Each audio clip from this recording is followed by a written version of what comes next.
Hi viewers, welcome to my channel ராகுல் stories. நம்ம இன்றைக்கி இந்த வீடியோவில் எந்த படத்தை பற்றின ரிவ்யூ பார்க்க போகிறோம் அப்படின்னா, நம்ம இப்போ பாதி நடிப்பில் வெளிவந்திருக்கிற படம் தான் பிடி சார். ஸோ இந்த படத்தை பற்றின ஒரு ஷார்ட் ரிவ்யூ தான் அங்கே பார்க்க போகிறோம். வாங்க வீடியோக்குள்ளே போகலாம். இந்த படத்தோட ஒன்லைன் ஸ்டோரி என்னென்னு பார்த்தீங்க அப்படின்னா, இந்த படத்தோட ஹீரோ ஆதி என்ன பண்ணுவார் அப்படின்னா, ஒரு ஸ்கூலில் வந்து பார்த்திங்க அப்படின்னா ஒரு பிடி சார் ஒர்க் பண்ணிகிட்ருப்பார்.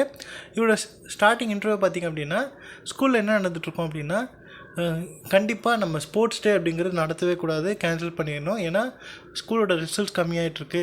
ஸோ நம்ம ஸ்கூலோட ரிசல்ட்ஸ் காமிச்சா மட்டும்தான் நம்ம வந்து அட்மிஷன்ஸ் இன்க்ரீஸ் பண்ண முடியும் அப்படின்னு சொல்லிட்டு ஸ்கூல் மேனேஜ்மெண்ட் சைட்லேருந்து ஸ்போர்ட்ஸ் டே வந்து கேன்சல் பண்ணணும் அப்படின்னு சொல்லிட்டு பேசிகிட்டு இருப்பாங்க.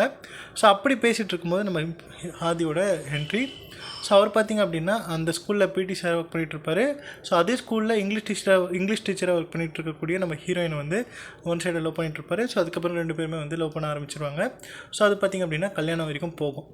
ஸோ அப்படி இருக்கும்போது பார்த்திங்க அப்படின்னா நம்ம ஹீரோவுக்கு ஒரு பிரச்சனை இருக்கும். அதாவது நம்ம ஹீரோ என்ன பிரச்சனை அப்படின்னு பார்த்திங்க அப்படின்னா, இவரோட ஜாதகத்தில் என்ன சொல்லியிருப்பாங்க அப்படின்னா, இவர் வந்து ஏதாவது ஒம்பு தும்புக்கு போயிட்டார் அப்படின்னா அந்த பிரச்சனையை பார்த்திங்க அப்படின்னா ஒரு பெரிய லெவலுக்கு கொண்டு போயிடும். ஸோ இதனால் என்ன ஆகும் அப்படின்னா, ஒரு கட்டத்துக்கு மேலே அவருக்கு அவருடைய உயிருக்கே பிரச்சனை ஆகக்கூடிய நிலைமையில் அந்த பிரச்சனை கொண்டு போயிடும். ஸோ அதனால் என்ன பண்ணோம் அப்படின்னா, அவரை வந்து எந்த பிரச்சனைக்கும் போக விடாதீங்க. ஸோ எந்த ஒரு பிரச்சனையிலும் மாட்டி போகாத மாதிரி பார்த்துக்கோங்க, கல்யாணம் ஆகிற வரைக்கும் அப்படின்னு சொல்லி அவங்களுடைய குடும்ப ஜோசியை சொல்லியிருப்பாங்க. ஸோ அதனாலேயே பார்த்திங்க அப்படின்னா நம்ம ஹீரோட அம்மா அப்பாவும் பார்த்திங்க அப்படின்னா அவர் வந்து ரொம்ப தாங்குவாங்க. என்ன அப்படின்னு பார்த்திங்க அப்படின்னா, ஸ்கூலுக்கு கிளம்பும்போது, அதாவது பிடி சார் ஒர்க் பண்ணுறதுக்கு போகும்போதும் கூட அவருக்கு வந்து சாப்பாடு வரைக்கும் எடுத்து ஊட்டி விடுற அளவுக்கு வந்து ரொம்ப அவ்வளோ கேர்ஃபுல்லாக பார்த்துக்கிட்டு இருப்பாங்க. ஸோ இவர் என்ன பண்ணுவார் அப்படின்னு பார்த்திங்க அப்படின்னா, நம்ம ஸ்கூலில் இருக்கக்கூடிய எல்லா பசங்களோட ஒரு ஸ்ட்ரெஸ், ஒரு சில பிரச்சனைகள்லாம், சொல்ல முடியாத பிரச்சனைகள்லாம் பார்த்திங்க அப்படின்னா, ஸோ நம்மக்கிட்ட ஷேர் பண்ணால் அப்படின்னா நம்ம பசங்களுடைய சைக்காலஜிக்கலாக வந்து அவங்களோட ரொம்ப நல்லா இருப்பாங்க அப்படின்னு சொல்லிட்டு இவர் வந்து ஒரு விஷயம் பண்ணியிருப்பார். அதாவது ஒரு மேஜிக் பால் அப்படின்னு சொல்லிட்டு அதே ஸ்கூலில் வந்து இவரே வந்து சும்மா க்ரியேட் பண்ணியிருப்பார். ஸோ அந்த மேஜிக் பாலில் பார்த்திங்க அப்படின்னா அந்த ஸ்கூலில் படிச்சுட்டு இருக்கக்கூடிய பசங்களுடைய என்னென்ன பிரச்சனை இருக்குது, ஸோ எதனால் இப்படி இருக்குது அப்படின்னு சொல்லிட்டு யார் வேணாலும் வந்து அங்கே வந்து அவங்களுடைய பிரச்சனையை வந்து எழுதலாம் அப்படின்னு சொல்லிட்டு வந்து பண்ணியிருப்பார். ஸோ இப்படி இருக்கும்போது நிறைய பேர் வந்து அதில் பிரச்சனைகள் எழுதுவாங்க. ஸோ இந்த ஒரு விஷயமாலே பார்த்திங்க அப்படின்னா அந்த ஸ்கூலுக்கே ஒரு மிகப்பெரிய ஒரு பேர் கிடச்சிரும், ஒரு மிகப்பெரிய ஒரு ஃபேமான ஸ்கூல் ஆகிரும். ஸோ அதுக்கப்புறம் இது ஒரு கட்டத்தில் ஒரு பெரிய ஸ்கூல் ஆனதுக்கப்புறம் அந்த ஸ்கூலோட சேர்மனாக பார்த்திங்க அப்படின்னா நம்ம தியாகராஜன் இருக்கார். ஸோ அவருமே பார்த்திங்க அப்படின்னா வராரு. ஸோ இதுக்கு நடுவில் பார்த்திங்க அப்படின்னா இந்த ஸ்போர்ட்ஸ் டே இல்லை, கேன்சல் ஆகணும் அப்படின்னு சொல்லியிருப்பாங்க பார்த்தீங்களா. ஸோ அதையும் பார்த்திங்க அப்படின்னா நம்ம ஹீரோ வந்து பேசி ஸ்போர்ட்ஸ் டே வர வச்சுருவார். நம்ம பிரின்ஸிபலுக்கு வந்து ஐஸ் வச்சு, என்ன சார் நீங்களே வாலிபால் பிளேயராக இருந்தவர், நீங்களே ஸ்போர்ட்ஸ் டே வேணாம் அப்படி இப்படின்னு சொல்லலாம் சார் அப்படின்னு சொல்லி அப்படி இப்படின்னு பேசின்னு சொல்லிவிட்டு ஒரு பாட்டு அப்படின்னு சொல்லி எல்லாமே நடக்கும். ஸோ அந்த டைமில் பார்த்திங்க அப்படின்னா நம்ம படத்தோட மெயின் வில்லன், அதாவது தியாகராஜன் வந்து வராரு. ஸோ அவர் என்ன பண்ணுறாரு அப்படின்னா, வந்த உடனே வந்து நம்ம ஹீரோ வந்து கூப்பிட்டு பாராட்டுறாரு. பரவாயில்லையே, நீ ஏதோ மேஜிக் பால் அப்படின்னு சொல்லிட்டு பண்ணிருக்கியே, அது மட்டும் இல்லாமல் நம்ம பிரின்ஸிபல்லையும் வந்து பார்த்தி அப்படின்னா ஸ்போர்ட்ஸ் டே அப்படிங்கிறது கேன்சல் பண்ணாங்க, நீ ஒரு பிளேயர் கிளியர் அப்படின்னு சொல்லி ஸ்போர்ட்ஸ் டே நடத்த வச்சிட்டியே அப்படின்லாம் சொல்லி பாராட்டுறாரு. ஸோ இந்த மேஜிக் பால் அப்படிங்கிற விஷயம் வந்து நிறைய வந்து என் இன்ஸ்டியூஷன் என்னோடய ஸ்கூலுக்கு வந்து நல்லா பேர் கொண்டு வந்திருக்கு. ஸோ நிறைய இன்னொரு காலேஜ்லேயும் பார்த்தி அப்படின்னா இந்த மேஜிக் காலில் வந்து நாங்களும் வந்து எங்களோட பிரச்சனைகளை எழுதணும் அப்படின்னு சொல்லிட்டு பெர்மிஷன் கேட்டுட்ருக்காங்க.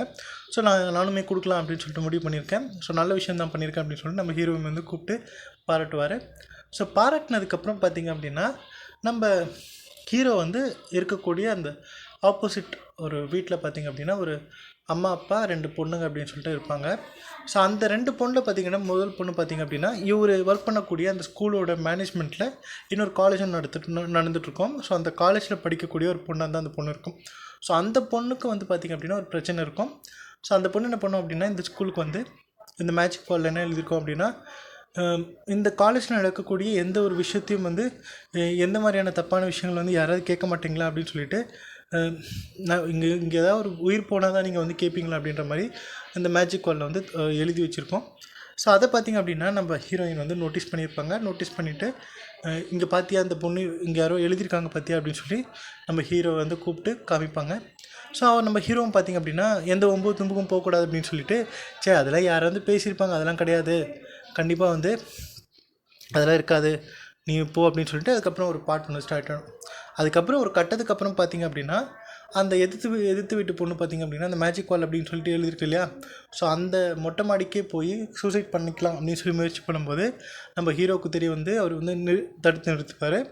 ஸோ நிறுத்தினதுக்கப்புறம் அந்த ஹீரோ நம்ம ஹீரோ என்ன சொல்லியிருப்பார் அப்படின்னா, சரி உனக்கு இந்த மாதிரி பிரச்சனை இருக்கா, இதுக்கப்புறம் நீ பயப்படாத, உனக்கு என்ன பிரச்சனை இருந்தாலும் ஒரு அண்ணன் இருக்கேன் அப்படின்னு சொல்லிட்டு என்னை நினச்சிக்கோ அப்படின்னு சொல்லி அவர் கையில் போட்டுட்ருக்க ஒரு காப்பை வந்து கழட்டி அந்த பொண்ணை கொடுப்பாரு. ஸோ கொடுத்து கொஞ்ச நாள்லேயே பார்த்திங்க, ஒரு 2-3 நாள்லேயே பார்த்திங்க அப்படின்னா அந்த பொண்ணு வந்து மறுபடியும் சூசைட் பண்ணி இறந்து போயிடும். ஸோ இறந்து போயிருக்கோம். ஸோ அந்த டைமில் பார்த்திங்க அப்படின்னா நம்ம ஹீரோக்கும் ஹீரோயினுக்கும் வந்து என்கேஜ்மெண்ட் பண்ணிகிட்ருப்பாங்க. ஸோ அதுக்கப்புறம் இந்த நியூஸ் தெரிய வந்ததுக்கப்புறம் நம்ம அந்த எதிர்த்து வீட்டு பொண்ணோட அப்பாவை கூப்பிட்டுட்டு நம்ம ஹீரோ வந்து போய் பார்ப்பாரு. ஸோ அப்படி போகும்போது அதுக்கப்புறம் என்ன மாதிரியான சம்பவங்கள் ஆச்சு, ஸோ எந்த மாதிரி விஷயங்கள் ஆச்சு அப்படிங்கிறது தான் இந்த படத்தோட மீதி கதை. ஸோ நிறைய இந்த படத்தோட ஒரு சின்ன ஸ்டோரியை நான் இதில் சொல்லியிருப்பேன்னு நினைக்கிறேன். அதாவது இந்த படத்தில் சென்சிட்டிவாக ரொம்ப நல்லா பேசியிருப்பாங்க. அதாவது ஒரு கேர்ள்ஸோட பிரச்சனையை வந்து ரொம்ப சென்சிட்டிவாக வந்து எடுத்து சொல்லியிருப்பார் இந்த படத்தோட டைரக்டர். அதாவது செக்ஷுவல் அசால்ட்ஸ் நடக்குது. அதுவும் எதனால் அப்படின்னா நம்ம ஒரு சின்ன விஷயத்தில் சொல்லிடுறாங்க, இந்த பொண்ணு வந்து இந்த மாதிரி ட்ரெஸ் பண்ணியிருக்கான், ஸோ ஏன் இந்த மாதிரி நடக்காமல் போவோமா அப்படின்ற மாதிரி பேசுகிறாங்க. பட் இது வந்து கரெக்டாக இல்லையா அப்படிங்கிறது இந்த படத்தில் கரெக்டாக சொல்லியிருக்காங்க. ஸோ இந்த மாதிரி நடந்தாலும் நம்ம சொசைட்டி எப்படி நம்ம பொண்ணுங்களை பார்த்து சொல்லுது அப்படிங்கிறதையும் கரெக்டாக பேசியிருக்காங்க. ஸோ கண்டிப்பாக இந்த படத்தை ஒரு வாட்டி பார்க்கலாம். எனக்கு பர்சனலாக ரொம்ப பிடிச்சிருந்தது. இன்னொரு விஷயம் எனக்கு என்ன தோணுச்சு அப்படின்னா, இந்த படத்தோட ட்ராபேக் என்ன அப்படின்னு தோணுச்சு அப்படின்னா, இந்த படத்தில் நம்ம ஹீரோ வந்து பிடி சாராக இருக்கார். இந்த பிடி சார் அப்படிங்கிற ஒரு விஷயம் அப்படின்னா பசங்களோட வந்து ரொம்ப ஜாலியாக ஃபன்னாக கொண்டு போயிருக்கலாம் ஃபர்ஸ்ட் ஆஃப் முழுக்க. ஏன்னா செகண்ட் ஆஃப் முழுக்க எப்படியும் சீரியஸாக போக போகுது, இந்த மாதிரி ஒரு சென்சிட்டிவான விஷயத்தை வச்சு தான் இந்த படமே போக போகுது. பட் ஃபர்ஸ்ட் ஆஃப் முழுக்க பார்த்திங்க அப்படின்னா நம்ம ஹீரோ வந்து ரொம்ப ஜாலியாக ரொம்ப வந்து ஒரு ஆக்டிவாக வந்து காமிச்சிருக்கலாம். அப்படிலாம் ஒன்றும் பண்ணாமல் இந்த படத்தோட ஸ்டார்டிங்லேயே பார்த்திங்க ஒரு 20 நிமிஷத்துக்குள்ளே பார்த்திங்க அப்படின்னா இந்த சீரியஸான டாபிக்குள்ளே போயிடுறாங்க. செகண்ட் ஆஃப் முழுக்க பார்த்திங்க அப்படின்னா ஒரு கோர்ட் ரூம் ட்ராமாவாக போயிடுது. ஸோ அந்த ஒரு விஷயம் தான் இந்த படத்தில் ட்ராபேக்காக இருந்துச்சு.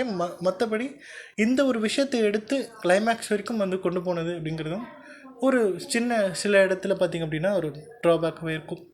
அதாவது நிறைய இடங்களில் பார்த்திங்க அப்படின்னா இவர் தான் கல்ப்ரேட் அப்படின்னு சொல்லிட்டு நமக்கு தெரிய வரும்.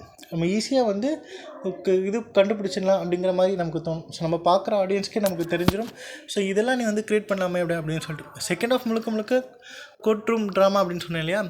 ஸோ அந்த கோர்ட்டில் என்ன பண்ணுவாங்க அப்படின்னா, நம்ம ஹீரோ கேஸ் போட்டிருப்பார்.